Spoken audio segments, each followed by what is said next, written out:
जो आरोप लगे हैं उनकी जांचों में अगर तथ्य सामने आ जाते तो आप सोचिए कि मुख्यमंत्री तक एफआईआर की जद में आ जाते हैं, मंत्री आ जाते, विधायक आ जाते। जीआई टैग सबसे ज्यादा उत्तराखंड को एक दिन में मिलते हैं, लेकिन मुनस्यारी के गांव से राजमा बाजार तक नहीं आ सकती। 12-13 साल हो गए, तीसरा लोकायुक्त मिलकर नहीं दे रहा। क्यों हो रही है देरी?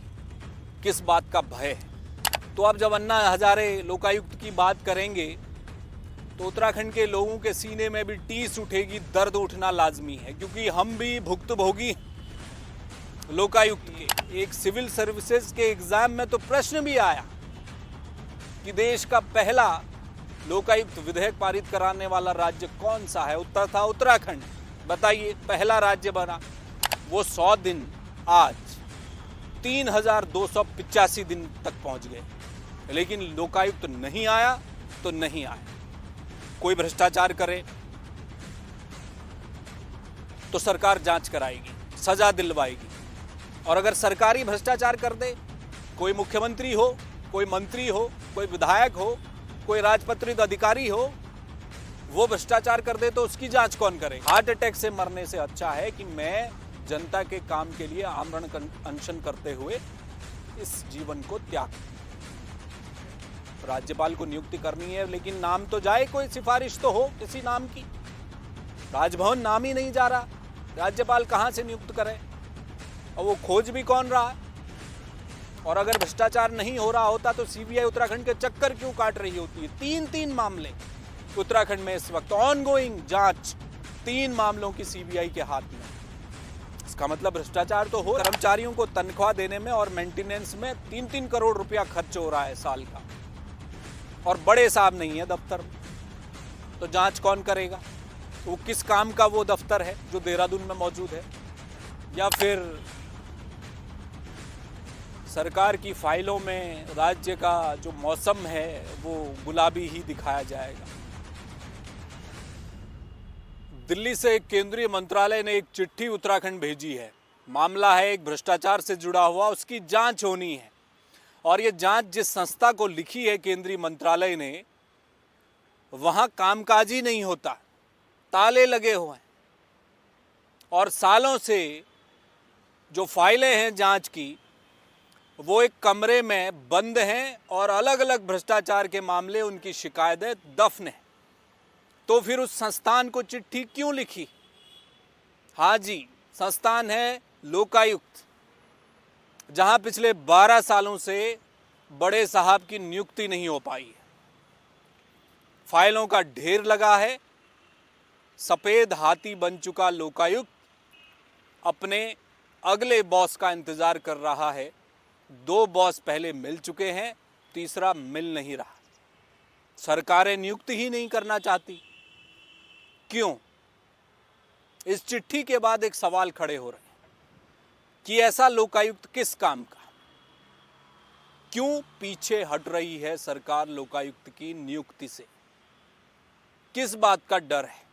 एक ऐसा लोकायुक्त जिसमें मुख्यमंत्री से लेकर मंत्री, विधायक, तमाम राजपत्रित अधिकारी उसके दायरे में आ रहे थे, वो लोकायुक्त क्यों नहीं नियुक्त किया जा रहा? नमस्कार, जय भारत टीवी देख रहे हैं आप, मैं हूं हेम भट्ट।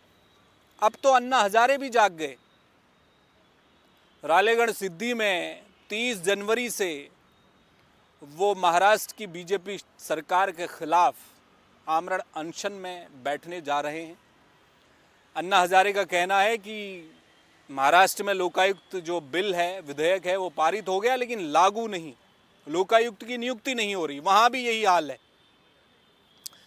तो अब जब अन्ना हजारे लोकायुक्त की बात करेंगे तो उत्तराखंड के लोगों के सीने में भी टीस उठेगी, दर्द उठना लाजमी है, क्योंकि हम भी भुक्तभोगी लोकायुक्त के। 2002 में लोकायुक्त का गठन हुआ इस राज्य में, और 2 लोकायुक्त भी मिले। सैयद रजा अब्बास पहले लोकायुक्त थे, उसके बाद MM घिल्डियाल। लेकिन 2013 के बाद से तीसरा लोकायुक्त नहीं आ पाया। न तो कांग्रेस न बीजेपी, कोई नहीं लाया। जबकि 2011 में भुवन चंद खंडूरी जब मुख्यमंत्री थे, वो लोकायुक्त का एक विधेयक लेकर आए और बड़े सख्त संशोधन उसमें किए गए थे। मुख्यमंत्री, मंत्री, तमाम विधायक, सब बड़े अधिकारी, राजपत्रित अधिकारी, उनको उसके दायरे में रखा गया। बड़ा उस समय हल्ला हुआ। लेकिन ये विधेयक पारित करने के बाद उत्तराखंड ने अपने नाम एक और रिकॉर्ड किया। रिकॉर्ड ये बना कि उत्तराखंड लोकायुक्त विधेयक पारित कराने वाला देश में पहला राज्य बन गया। और उस वक्त यूपी के एक सिविल सर्विसेज के एग्जाम में तो प्रश्न भी आया कि देश का पहला लोकायुक्त विधेयक पारित कराने वाला राज्य कौन सा है। उत्तर था उत्तराखंड। बताइए, पहला राज्य बना। एक तो ये उत्तराखंड, ये अच्छी बात है कि हर मामले में अव्वल आता है, पहला आता है उत्तराखंड। देखिए, एक दिन में जीआई टैग हासिल करने वाला सबसे ज्यादा पहला राज्य उत्तराखंड। जो जैविक खेती का अधिनियम है वो बनाने वाला पहला उत्तराखंड। यूसीसी बनाने वाला पहला राज्य उत्तराखंड। और भी कई मामले, ईज ऑफ डूइंग बिजनेस करने के लिए उत्तराखंड पहला राज्य। हर सेक्टर में उत्तराखंड पहला राज्य बनता है। और लेकिन उसके बाद कुछ नहीं होता। ईज ऑफ डूइंग बिजनेस में नंबर 1 है, लेकिन धरातल में उद्योग नहीं है। क्या बात। जैविक खेती अधिनियम को लेकर जो कानून बनाया है, लेकिन आप देखिए माल्टे का समर्थन मूल्य 10 रुपया होता है। जीआई टैग सबसे ज़्यादा उत्तराखंड को एक दिन में मिलते हैं, लेकिन मुनस्यारी के गांव से राजमा बाजार तक नहीं आ सकती साहब। और ऐसे ही 2011 में लोकायुक्त विधेयक लेकर आया उत्तराखंड, पहला राज्य बना, लेकिन उसके बाद मामला ठंडे बस्ते में। 12-13 साल हो गए, तीसरा लोकायुक्त मिलकर नहीं दे रहा। क्यों हो रही है देरी? किस बात का भय है? और इसमें बीजेपी कांग्रेस दोनों शामिल हैं। कांग्रेस की भी सरकार रही थी।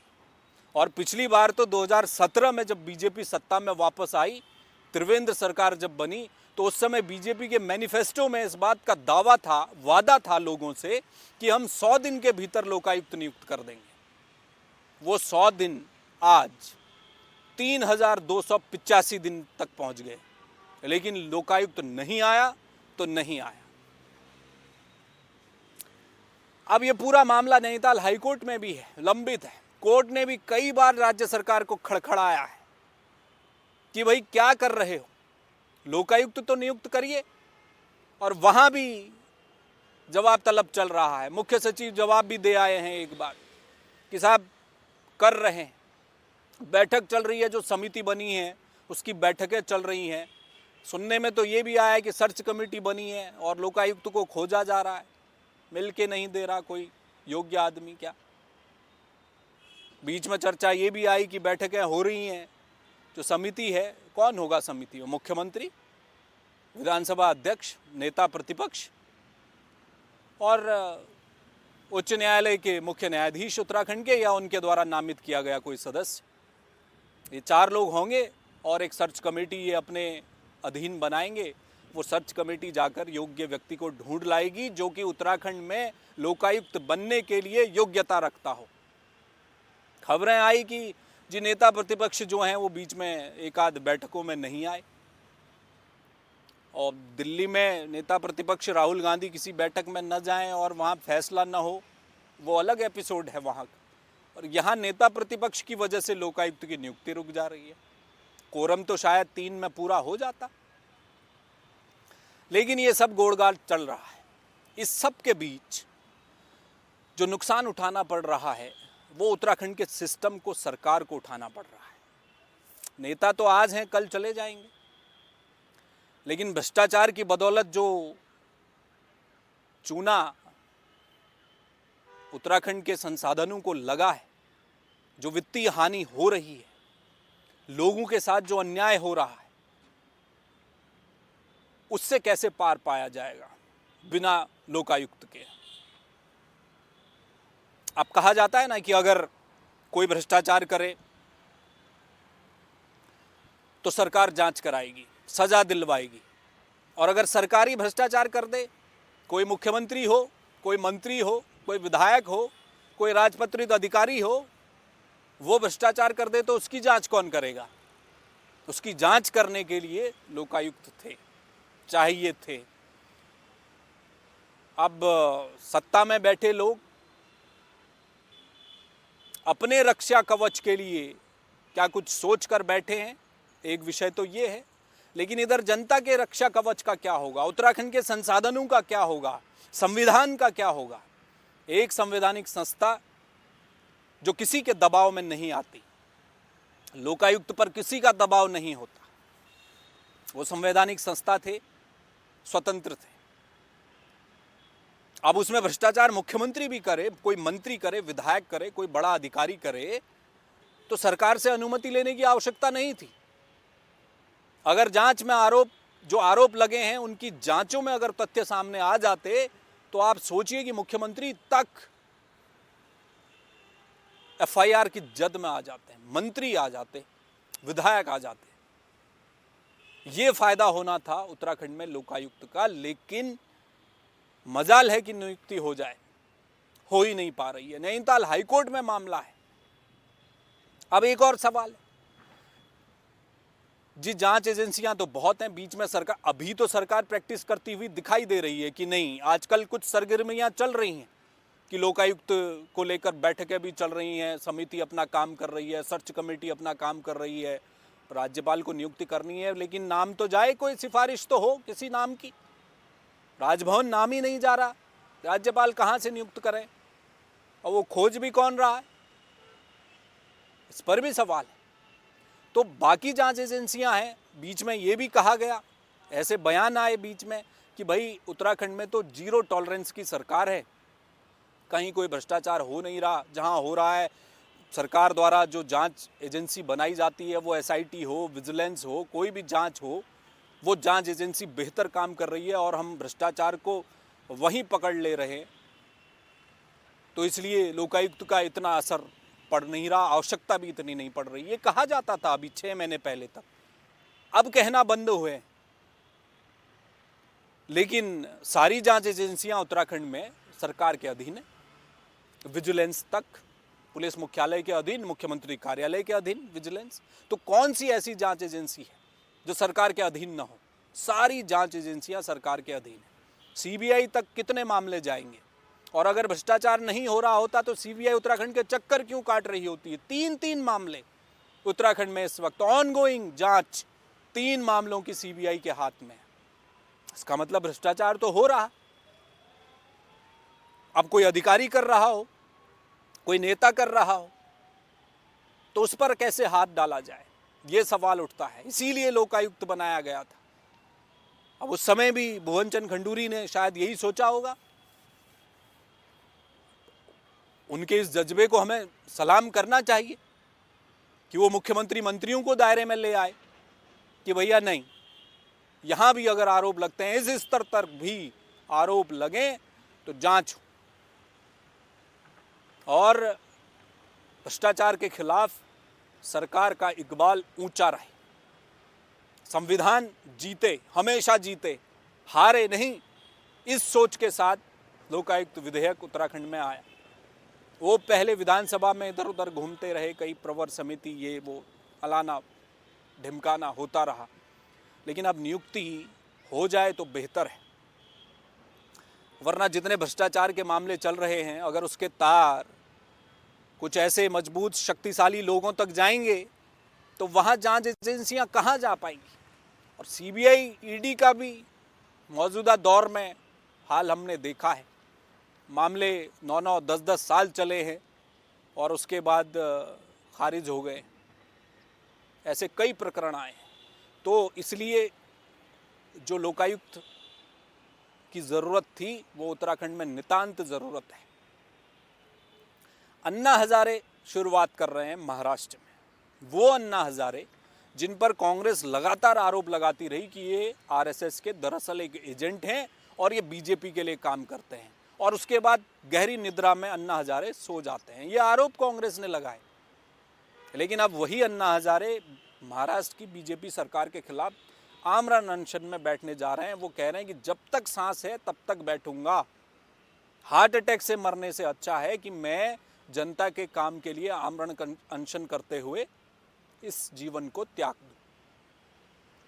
और वो अन्ना हजारे उत्तराखंड भी आए थे, यहाँ भी उन्होंने अलख जगाई थी। उस समय बड़ी वाहवाही हुई जी, उत्तराखंड में सरकार लोकायुक्त ले आई, विधेयक और मजबूत किया जा रहा है, लोकायुक्त की नियुक्ति होगी। बहुत सारे उस समय दावे वादे किए जा रहे थे, लेकिन हो नहीं पाया।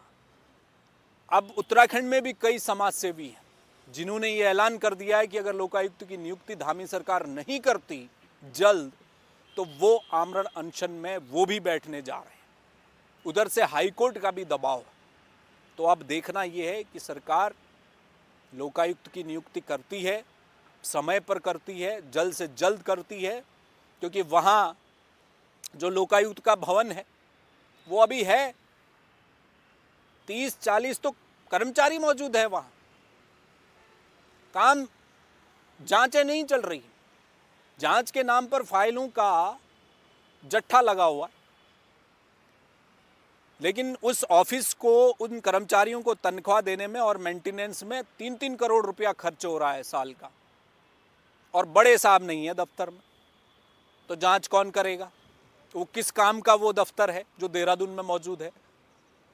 तो अब सरकार क्या समय पर, समय तो निकल गया है, खैर बहुत दूर निकल गया है, क्योंकि जो वादा 2017 में सरकार ने किया था 100 दिन का, वो तो पहुंच गया है 3000 दिन से ऊपर। जैसा मैंने अभी आपको बताया, वो टाइम तो पूरा ही निकल चुका है। अब आप सोचिए ना, इन गुजरे सालों में लोकायुक्त में कितनी एप्लीकेशन लगी होंगी, कितने शिकायतें गई होंगी।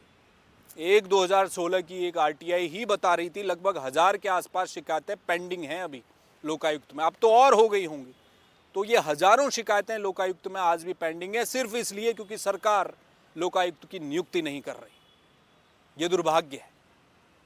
अगर समय पर किया होता तो ये जांचें आगे बढ़ती, कोई रक्षा कवच लोगों के साथ होता, सरकार उत्तराखंड के संसाधन, वित्तीय संसाधनों को सहेजने के लिए, उनकी रक्षा के लिए लोकायुक्त काम कर रहा होता, लेकिन ऐसा हो नहीं पाया। वक्त निकल चुका है, फिर भी देर आए दुरुस्त आए, इंतहा हो गई इंतज़ार की। क्या पता आप कर दें तो बेहतर, या फिर सरकार की फाइलों में राज्य का जो मौसम है वो गुलाबी ही दिखाया जाएगा। बहुत शुक्रिया इस खबर में हमारे साथ जुड़ने के लिए। देश और दुनिया की तमाम छोटी बड़ी खबरों के लिए आप देखते रहिए जय भारत टीवी। मुझे दीजिए इजाज़त, किसी और खबर पर मैं आपसे करूंगा मुलाकात। नमस्कार। आप देख रहे हैं जय भारत टीवी।